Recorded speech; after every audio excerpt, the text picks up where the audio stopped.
রসমালাই এমন একটা মিষ্টি, এটা খেতে পছন্দ করে না এমন মানুষ খুবই কম আছে।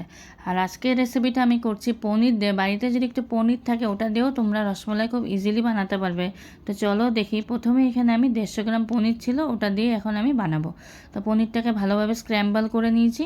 স্ক্র্যাম্বল করে নেওয়ার পর হাতের তলাটা দিয়ে এইভাবে ভালো করে স্ম্যাশ করে নেব। প্রায় 10 মিনিট আমি করেছিলাম, এটা দুবার করেছিলাম। তারপর করে নেওয়ার পর 1 চামচ চিনি আর 1 চামচ ময়দা দিয়ে ভালোভাবে মেখে একটা ডো তৈরি করে নিয়েছি। উল্টা দিকে সিরাপটা বানানোর জন্য কড়াইতে 1 বাটি চিনি আর 3 বাটি জল আর সামান্য এলাচের গুঁড়ো দিয়ে ফুটতে দিয়েছিলাম।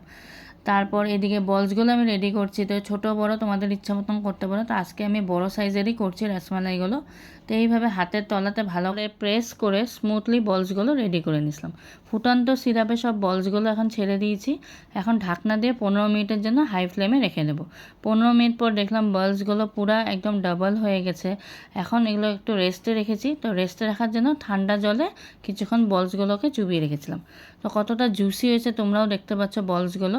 তো এখন আমরা করব মালাইটা করার জন্য কড়াইতে আবার আধা লিটার দুধ এখানে ফুটতে দিয়েছি। দিয়েছি একটু কেশরের দুধ। কেশরটা দুধের মধ্যে রেখেছিলাম, সেই দুধটা দিয়ে দিয়েছি।